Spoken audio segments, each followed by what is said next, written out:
Thank you for tuning in to the latest edition of the 12 Kyle podcast. Whether you're listening during your commute, while working out, or just relaxing at home, we appreciate you. Every download, every listen, and every subscription means a lot. Up next, the 12 Kyle podcast. Every person on that campus is invested in you and they want to help you. And they will do whatever they can within reason to help you. You have to help yourself, obviously, but I think that's very important for students to understand when they get on an HBCU campus. I can't tell you that everybody at UCLA is pushing you to graduate. I can't tell you that everybody at the University of Missouri is pushing you to graduate. I can't tell you that that happens at Florida or Florida State. I can tell you that that happens at South Carolina State. It happens at Florida A&M. It happens at Howard. It happens at Tennessee State. It happens at Jackson State and all of the other schools that are HBCUs.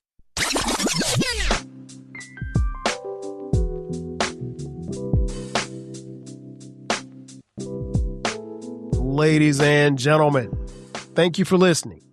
Thank you for downloading. And thank you for subscribing to the latest edition of the 12 Kyle podcast. I am your boy, 12 Kyle. I want to thank you all for tuning in as you do each and every week. Shout out to those of you who are watching on YouTube as well as Spotify. Man, check this out. So the other day, I'm scrolling on Threads, right? And I came across this post that was made by someone who I don't even follow, but their post ended up in my timeline. And the post is made by someone by the name of Alex the Mogul, and I'll read it to you in its entirety. It says, quote, "My oldest nephew is going off to an HBCU in a few days. Men that went to college, please give him some solid advice before he leaves." Close quote. Well, Alex, you've come to the right place. As many of you know, or maybe you don't know, I am a proud alum of an HBCU. My HBCU is South Carolina State University, where I was a student and an athlete and a little bit of everything in between from 1991 until 1996. If you're watching on YouTube and Spotify, you can see my jersey here behind me as well as my helmet because I play football right beside me. But what I wanted to do was give this advice to Alex and anyone else who may be sending their child to an HBCU. I know school has already started, but hey, listen, this advice right here is golden. You can take it any way that you want to take it, and you can use it and apply it when you set foot on that campus. So without further ado, I've got 12 basic fundamentals of advice that I would like to lend to Alex's nephew and anyone else who's listening and watching. So my advice when you go to an HBCU, more specifically, because I know they said college, but I'm going to talk about it from the HBCU perspective because I didn't go to a PWI. Number one, and these in no particular order. Number one, go to class. And more importantly, when you go to class, sit in the front of the class. I really and truly think that makes a difference.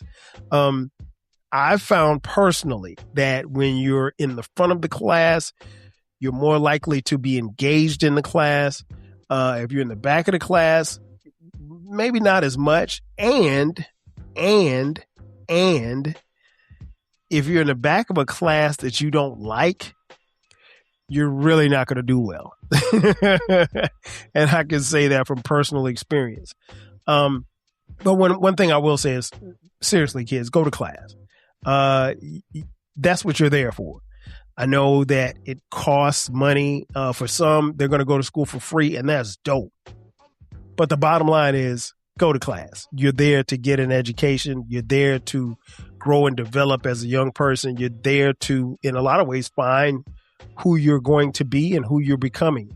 So take advantage of going to class. And when you're in class, make sure that you get to know the person sitting beside you and this person sitting in front of you, and this person sitting in your class, because those are the people that you're going to, really, really bond with over a period of time. So that's number one. Number two, find one or two professors on your campus Get to know them. Let them get to know you. You will be thankful for the bonds and relationships that you will build with these professors because they will become your mentors. I can speak that from personal experience. I had some great professors at South Carolina State University. All of them were super, super dope. I can't say that I had one bad professor. Even the ones that I didn't do as well as I probably should have in their class. But there's going to be one or two that you can, they're going to open up and you open up to them. And again, they will be mentors. For some, they will be father figures or mother figures. And I think those relationships are very important because they are going to help you in your trajectory as you move along, not just as you matriculate through college, but also as you grow as a young adult and into, your livelihood, and for some fatherhood as well, or motherhood. And so I think that's very important. So you got to find one or two of your professors, and again, it's a natural progression, and they're going to become like mentors to you, and you're going to be their mentee. And when I tell you I speak from personal experience, you will keep in contact with them forever. And there's a level of pride that they will have in seeing you. There was a particular time for me personally where as soon as I got back on campus after I graduated from South Carolina State University, I would always go to Belcher Hall, which was the School of Business. I graduated with a degree in marketing. And I would go holler at my folks. I would go holler at all of my professors because they were still there. A lot of them were tenured. And shout out to the late, great Dr. Barajo, who, as I mentioned before in this podcast before, Dr. Barajo used to call me Kelly. I don't know why he called me Kelly, but he couldn't say Kyle, so he would call me Kelly. So even when I would stop by his office, like when I would come back for homecoming or something like that, he'd say, "Hey, my man, Kelly, come in. Dr. Barajo was from Ethiopia. But yeah, he would call me his main man, Kelly. And I still answer to Kelly. Unfortunately, Dr. Barajo passed away a few years ago at the age of, I think he was 83. But, yeah, you will find some great people, if you allow yourself to grow and be mentored by them. Number 3, understand that everybody on your campus is invested in you, and they will do anything and everything to help you graduate. Now, again, I never set foot on a PWI campus, so I can't speak to that, but I can tell you that on every HBCU campus, every person on that campus is invested in you and they want to help you, and they will do whatever they can within reason to help you. You have to help yourself, obviously, but I think that's very important for students to understand when they get on an HBCU campus. I can't tell you that everybody at UCLA is pushing you to graduate. I can't tell you that everybody at the University of Missouri is pushing you to graduate. I can't tell you that happens at Florida or Florida State. I can tell you that happens at South Carolina State. It happens at Florida A&M. It happens at Howard. It happens at Tennessee State. It happens at Jackson State and all of the other schools that are HBCUs. Everyone on that campus, from the professors to the presidents to the janitorial staff to the little lady in the cafeteria who serves breakfast every morning, everyone is invested in you and they are rooting for you. You got to do your part, but if you do your part, they're going to help you along the way. And that has been tried and true forever. Number 4, one thing that you have to remember about being on an HBCU campus, you are in Wakanda. You are in Wakanda. Simply put, you're in an environment where you are the majority. There is no minority. I mean, like, there are other minorities, there are white people and other ethnicities on your campus, but you are the majority. And quite honestly, this is the last time in your life where you're going to be, as a Black person, someplace stable where you're in the majority. You could have gone to a Black elementary school. You could have gone to a Black middle school. You could have gone to a Black high school. When you set foot on a Black college campus, you are the majority. right? But it doesn't work like that after you leave that campus. When you leave that campus and you go into the real world, you're going to have to deal with people from all walks of life, from all different cultures. And it's going to be rare that you will ever be in any type of space where you're the majority. Maybe at work, depending on if you work for a black company, I guess. I don't know. I mean, but it's rare. It's more often than not, this is your last stop. But it is Wakanda, and it is treated as such. And the reason why I say that is because if you ever talk to or be around someone who's an HBCU alum, they will tell you how dope their campus is. They'll tell you how great their school is. They might tell you how dope their football team is or their basketball team, or they can run off a list of highlights about their school because there's a certain level of pride that comes with going to an HBCU. Now, I know that there are a lot of black people, and I have friends who did not go to HBCUs, and there's no knock on them. I mean, everybody has to make a choice where they want to go to school for themselves. And for me, I chose South Carolina State University. But what I will say is that level and that feeling of Wakanda, you won't be able to get it anywhere else. I tell people all the time, like, when I go back and I step on that campus in Orangeburg, South Carolina, I wish that feeling that you get, that rush, that sense of home, I wish that I could take that and put it in a bottle. And if I could put it in a bottle and sell it, it'd be a bestseller. I mean, because there's no other feeling like it. I can't speak to being a student at the University of Kentucky and going back for homecoming or going back for the Kansas-Kentucky game. I don't know what that feels like. What I will tell you is that there's a certain feeling that I get when I step on my campus, and it's going to be the same when I step on Howard's campus, or if I step on Bethune-Cookman's campus, or if I step on Delaware State's campus. It is a great feeling. And again, it is Wakanda, and you're treated as such. And I could go to North Carolina A&T's campus, and it's a great school, one of our bitter rivals when I was in school. And even still to this day, even though we don't play, we're not in the conference anymore with them. But one thing I can tell you, if I stepped on the campus of North Carolina A&T State University and I had on any South Carolina State paraphernalia, somebody's going to say something to you. It might not be the nicest thing, but somebody's going to say, it may be a joke, but it's all love. And one of the things that you'll find is being in that system and that feeling of Wakanda, particularly once you graduate, HBCU alums, it's a different kind of love. And again, it's no knock on any other school, but the love that we have for our fellow alums and then the love that we have for others who went to other HBCUs is different. I really can't put it into words, but it's different. The way we handle each other, the way we greet each other, the way that we, kick it with each other, it's just different. And it's a beautiful thing. It's a beautiful thing to the point where you could be from one school and it could be your rival. And again, there may be some trash talking, but it's all love. And now we may trash talk with each other. We may bump heads with each other, but we're not going to let anybody else talk bad about us. Number 5, one thing that you have to do, the advice I would give a kid on an HBCU campus, get out and get to know people. It ain't what you know, it's who you know. But more importantly, it's about who knows you. That's networking 101. You do need to know people, and you do need to be able to be in certain circles or make certain connections. But the flip side of that is people need to know who you are. If you've gone to an HBCU for 4, 5, maybe 6 years and people don't know you, then there's something wrong, or there's something that you didn't do.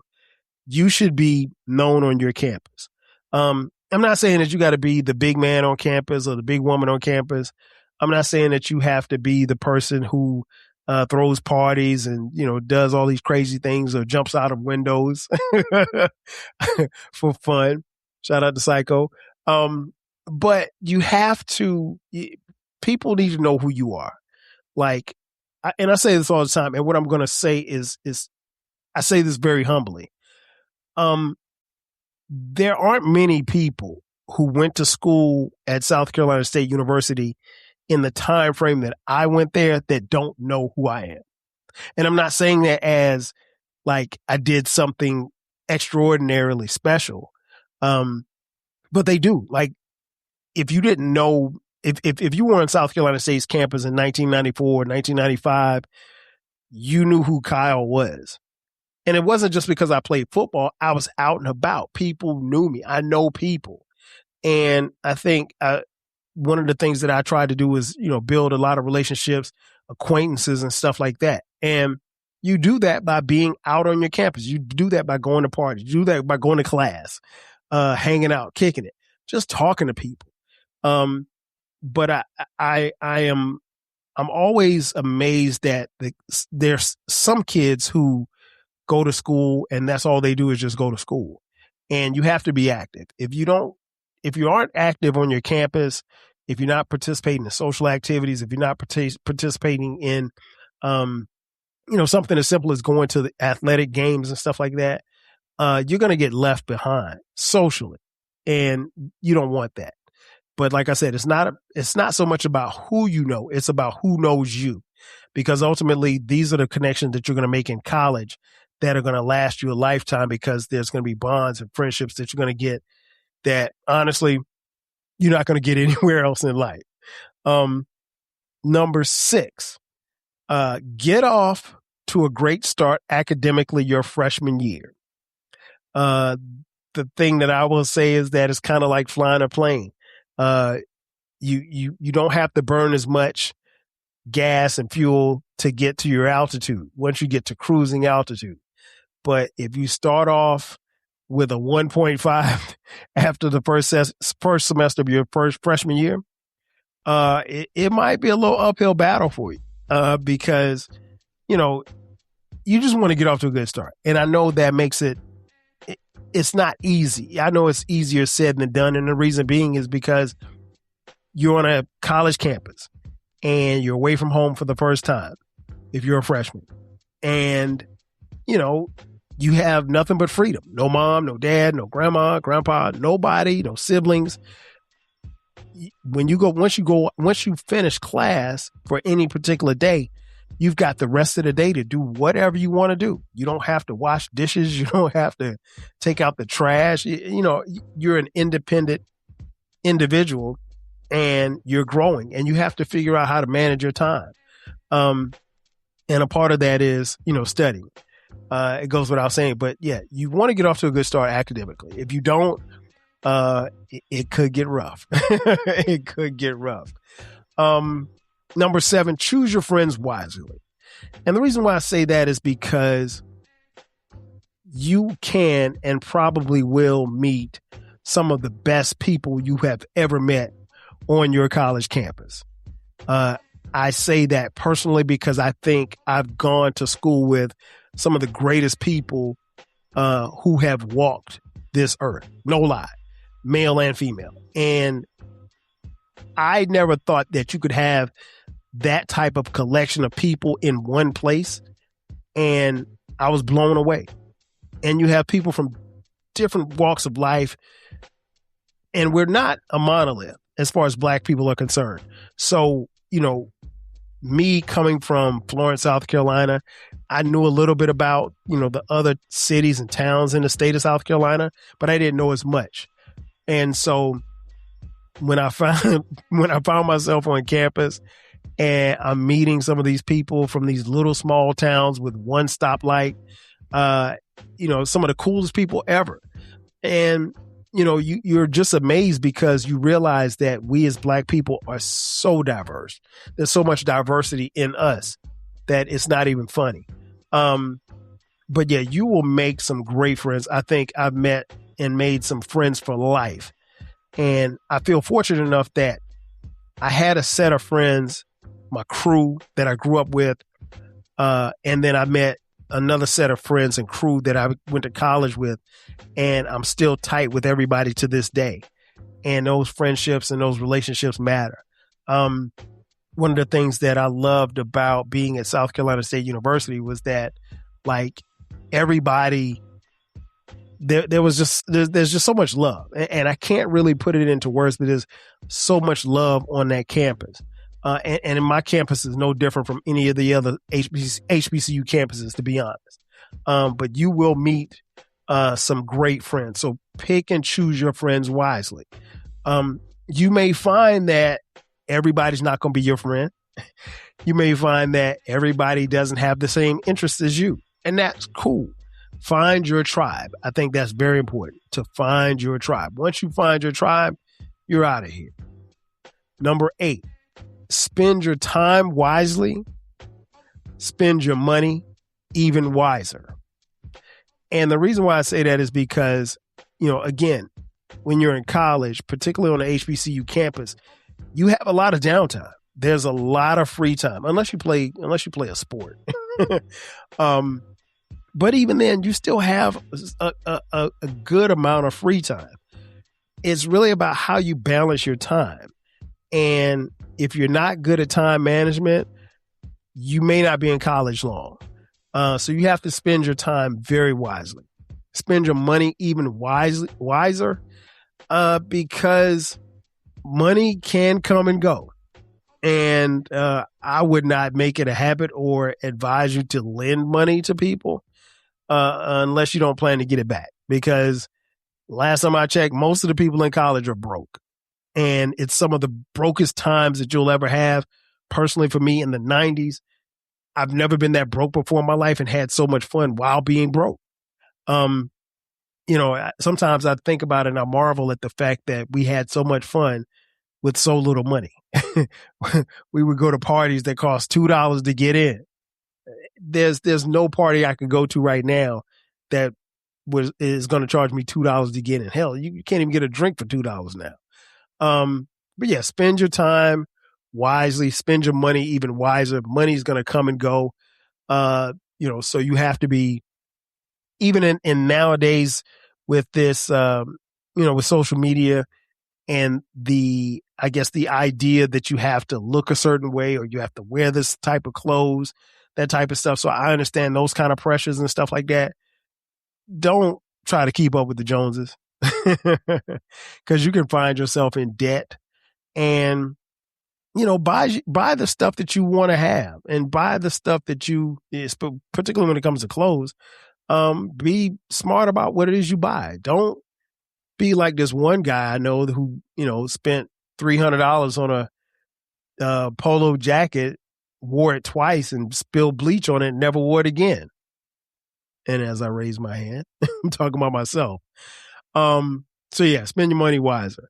Number 9, go hard for homecoming week. Homecoming week is phenomenal. I know that there's a school out there that says that they call their homecoming G-Ho or something like that. Call it the greatest homecoming on earth. I've been there. It's pretty dope.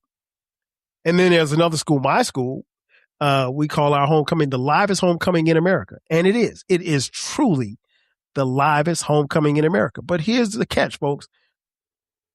It doesn't matter where your HBCU is. Everybody has a dope homecoming. Everybody. I don't care how big your school is. I don't care how small your school is. Everybody has a dope homecoming. Enjoy homecoming to the fullest. Go hard homecoming week. Personally, I didn't get a chance to go hard during homecoming week because I played football. So we couldn't go out during the week because we had practice.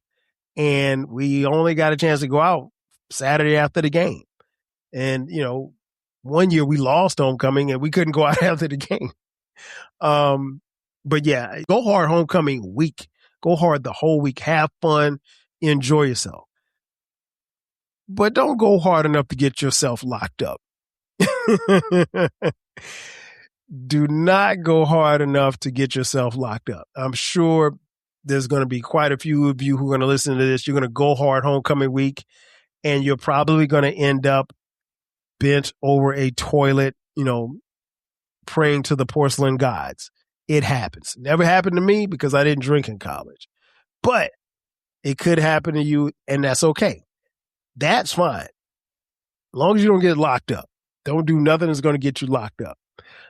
Number 10, understand that your college campus is the last place you'll be where you'll have genuine platonic relationships.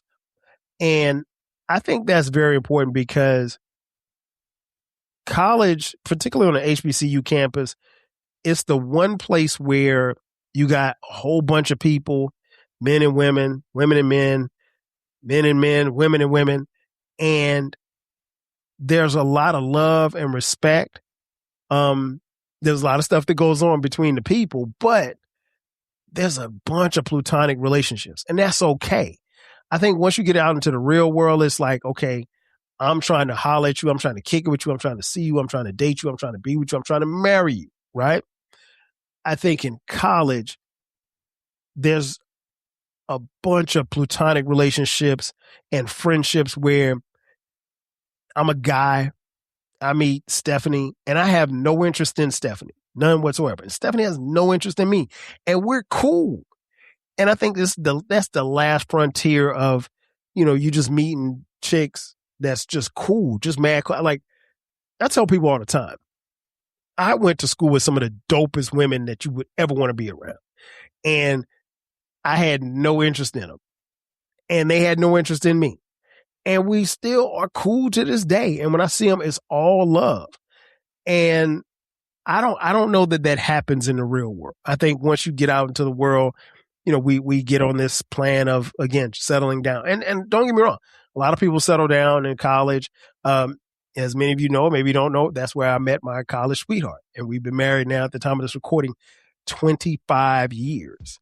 And so, no, I didn't. But when I met her, she was just somebody that was cool as hell. And I thought she was dope. And she thought I was dope. And she thought I was funny, which was still surprising to me because I didn't think I was that funny, but she was laughing at my jokes. And here we are some 30 plus years later, still together, married for 25 and 4 kids. It can happen.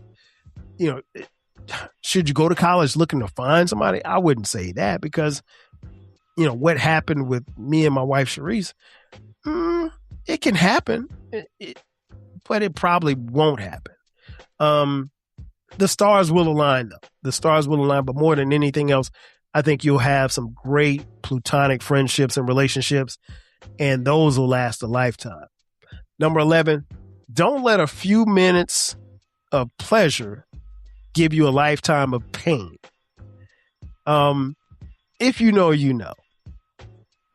What I can say about that is that, we get caught up. We're young.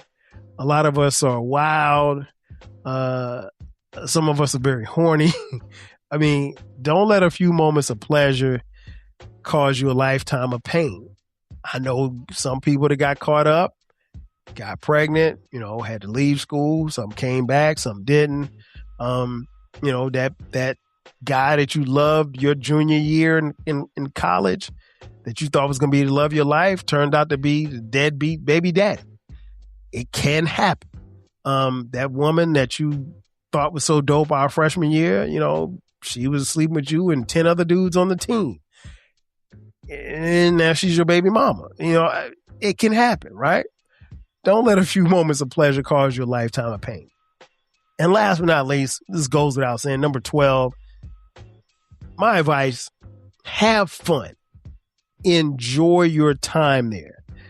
You're not there to reinvent the wheel. You're there to grow and learn more about yourself, learn who you're going to become, pick a career or a field that you wouldn't mind going to work in for the next 30 to 40 years, but have fun. If you go to college and you say you didn't have fun, something's wrong with you. It's not the school. It's probably you. I don't know what else to tell you. I had a ball. I tell people all the time, you've heard me say it on this podcast, and it's worth repeating. My 5.5 years at South Carolina State were the best 5.5 years of my life. Hands down. Ain't nothing touching that time. If you've heard these episodes, you know how glowingly and how lovingly I speak about my time at South Carolina State University. And it was everything. It was so much fun. And I enjoyed the time. yeah, I took out student loans and I got into some debt, and yeah, I paid off some of the loans. I still got maybe 1 or 2 loans left, and I'll pay for them probably by the time I'm 75. But guess what? I had fun. It was a good debt to get into. I don't care. Who cares, Sally Mae? You know, you get your money on time. You ain't gonna get a lot, but you're gonna get your money on time. But that time frame and the people that I came into school with, the people that I met, my friends that I played ball with, it's invaluable. I mean, like, there's no way that I would be here had I not gone there. And I know that everybody can't say that, but I will say, just on a personal note, it was definitely the best time of my life. And so what I will tell you, have fun. Those 4 or maybe 5 or maybe 6 years are going to go by really, really fast. If you don't have fun, if you don't allow yourself to understand all of these principles, then you've really wasted your time. And time is a terrible thing to waste. Ladies and gentlemen, that's going to do it for me. Thanks again for checking out this edition of the 12 Kyle podcast. Be sure to subscribe to the podcast. We drop new episodes every Thursday. What I need you to do is go to the website, the12kylepodcast.riverside.com, sign up for the newsletter, and also there you can get the podcast on every streaming platform. Ladies and gentlemen, that's going to do it for me. Thanks again for checking out this edition of the 12 Kyle podcast. I am your boy 12 Kyle. I will catch you guys next time. 5,000. Cheers. Thanks again for listening to this episode of the 12 Kyle podcast. If you enjoyed this episode, make sure that you hit the subscribe button and share this podcast with a friend who needs the 12 Kyle podcast in their life. Every listen, every download, and every share helps us grow. Thanks for being a part of the 12 Kyle podcast community. We appreciate your support. We will catch you next time. 5,000.